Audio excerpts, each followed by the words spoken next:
All right, so we're back for another deep dive. And wow, you guys really threw us a curveball with this one. Oh, Yeah. Tons of requests to tackle Bitcoin, especially with its crazy growth this year. yes. It's been quite the ride. Over 127% gains? Like, is that even real?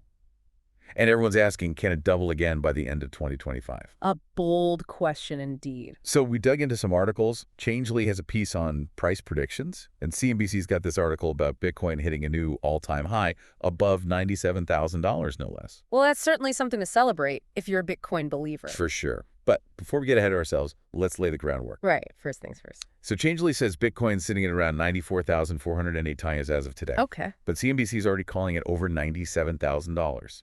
It's wild how quickly things move in the crypto world. It certainly is. Volatility is the name of the game. And speaking of wild, this new all-time high, it happened just a few days ago on November 21st. Making history as we speak. Seriously.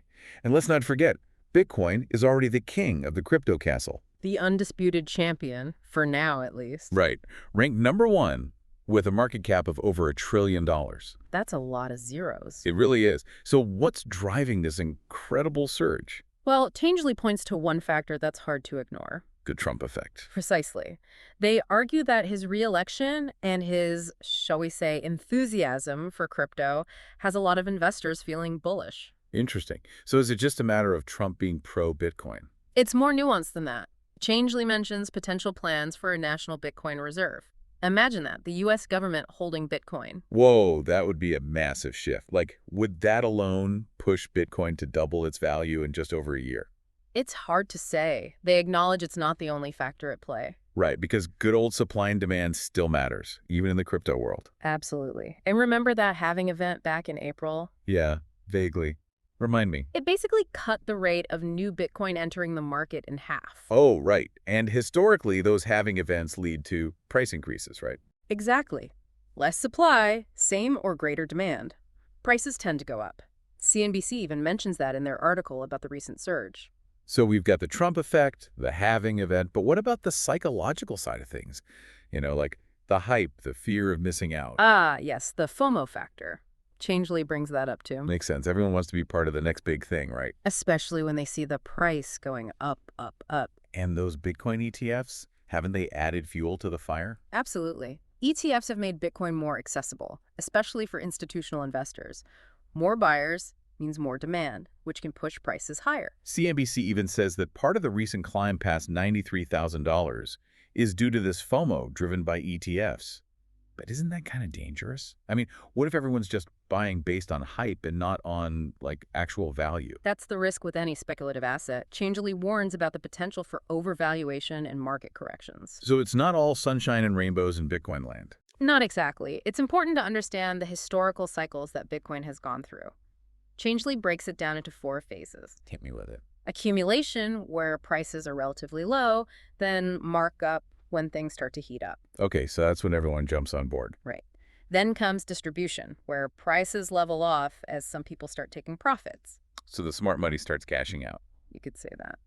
And finally markdown, where prices decline as the hype cools down. So the cycle starts all over again. Precisely. And they believe the current cycle could peak sometime between 2024 and 2025. So potentially we're approaching the top of this roller coaster. It's a possibility, according to their analysis. But hang on, before we send everyone running for the hills, are there any other potential downsides? Like, what could really derail Bitcoin's momentum? Well, Changelly flags 2 main concerns. First, the regulatory landscape. Yes. Governments and Bitcoin, not always the smoothest relationship. Exactly. They're still figuring out how to handle crypto, and those AML and KYC laws are constantly evolving. And those are the anti-money laundering and know your customer regulations, right? That's right. The other big concern is Bitcoin's energy consumption. Right. All that mining takes a lot of power. It does, and that's drawn criticism from environmental groups. So those are 2 factors that could potentially put a damper on Bitcoin's price. So we've got potential regulatory hurdles, environmental concerns, and the possibility of a market correction if this cycle peaks soon. Sounds like there's a lot to consider. There always is with Bitcoin. It's a high-risk, high-reward asset. Well, let's dive into those rewards, or at least the predictions of them, when we come back. We'll tackle those prediction markets and hear from some of the Bitcoin bulls out there. Stay with us. Okay, so we've talked about the risks, but what about the potential rewards? The people who are actually betting on Bitcoin's future. Right, the prediction markets. Exactly. Fortune Crypto had this article about Polymarket, and it seems people are feeling pretty good about Bitcoin hitting $95,000 this month. Interesting. Yeah, like the odds are in their favor, according to the market.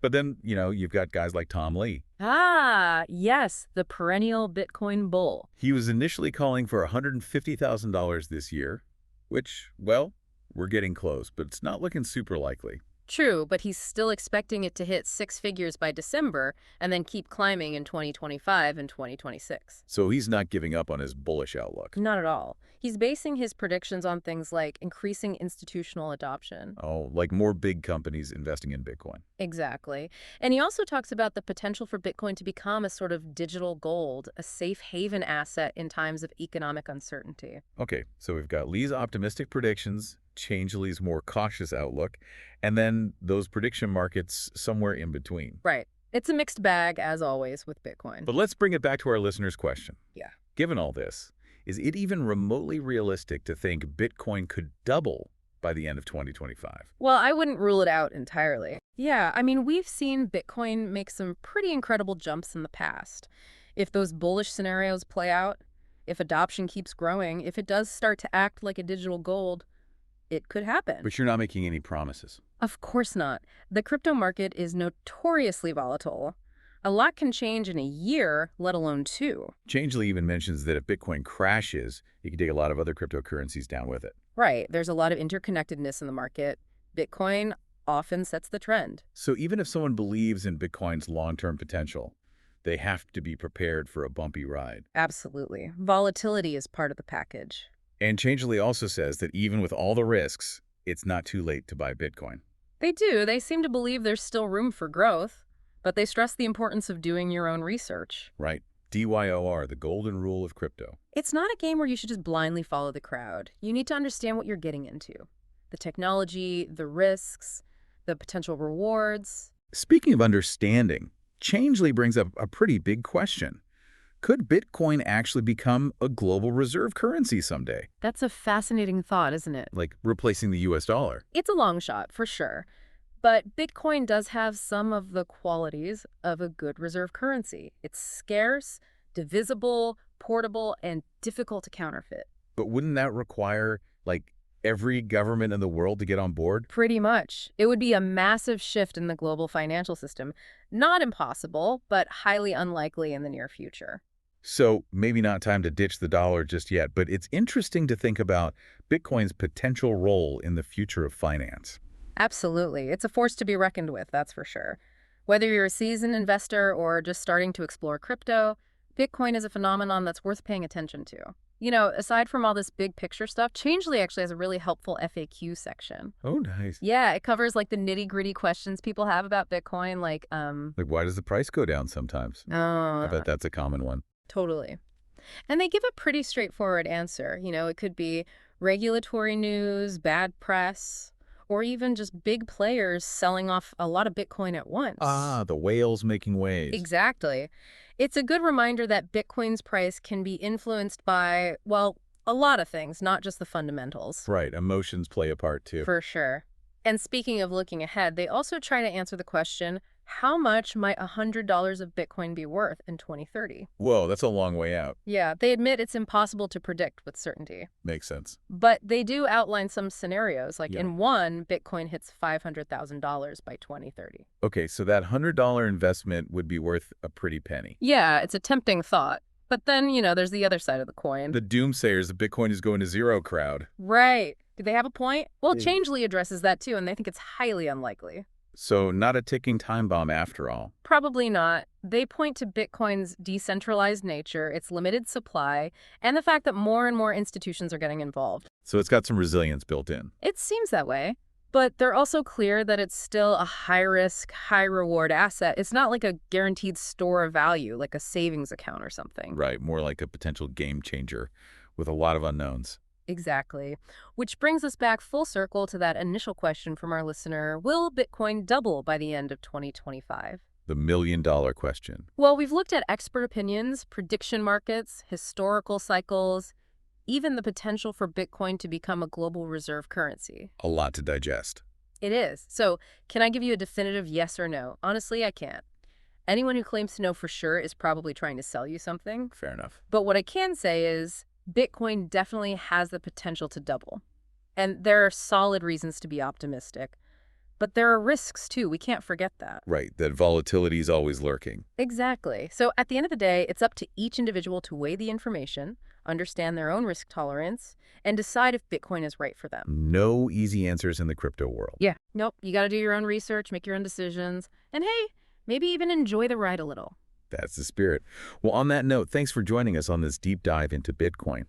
Hopefully we've given you some food for thought, maybe even sparked your own exploration of this crazy, fascinating world. Absolutely.